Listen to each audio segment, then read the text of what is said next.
জিতলে কি হবে সেটা তো বললেন, পরাজিত হলে কি হবে, তারপর কি করবেন? পরিচিত হলে আমি তো ঢাকা বিশ্ববিদ্যালয়ের ছাত্র এখনও রয়েছি, আমার এখনও 1 সেমিস্টার বাকি আছে।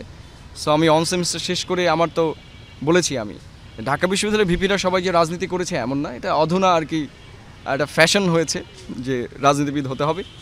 আবার একটা বিষয়, এটা কিন্তু দেখবেন যে সব ভিপিরাই কিন্তু বড় নেতা হতে পারে না, এটা একটা কারণ আছে। কারণ হচ্ছে ঢাবির যারা ভিপি হয় তারা মনে করে যে তারা সিভিল সোসাইটির সবচেয়ে বড় রিপ্রেজেন্টেটিভ, ফলে তাদের অন্য মাদার পার্টিগুলোর সাথে টাসেল হয় যে ওখানে যে প্রধান আছে তার চেয়ে তো আমি ইলেক্টেড পাওয়ারফুল।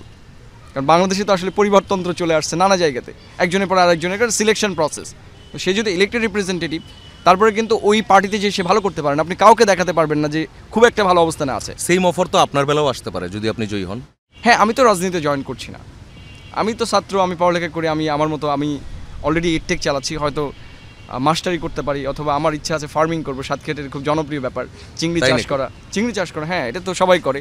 তো আমরা তো খুবই বলা যায় একটু অলস টাইপের মানুষ, যারা কাজ করে আবার একটু বেশি ঘুমায়। তো এই জায়গা থেকে আমি মনে করি যে আমি একটা সাউন্ড লাইফ লিড করতে চাই, পিসের দরকার আছে জীবনে।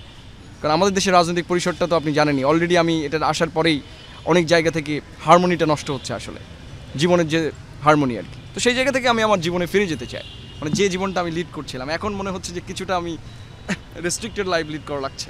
আমরা একদম শেষ দিকে চলে এসেছি, যদি আপনি নিজ থেকে যদি বলতে চান যমুনা টেলিভিশনের মাধ্যমে এই নির্বাচনকে কেন্দ্র করে অথবা ভবিষ্যৎ বাংলাদেশের চিন্তার জায়গা থেকে।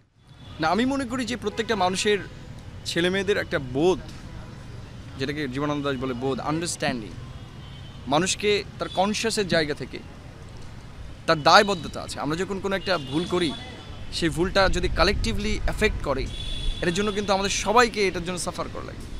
ফলে আমি যদি ছোট একটা ভুল করি, আমি বলেছি যে ইতিহাসে আমরা সবসময় সঠিক কাজ করবো এমন না, কিন্তু এমন একটা কাজ করতে পারি যেটার পয়েন্টের জন্য একটা জাতি বেঁচে যেতে পারে।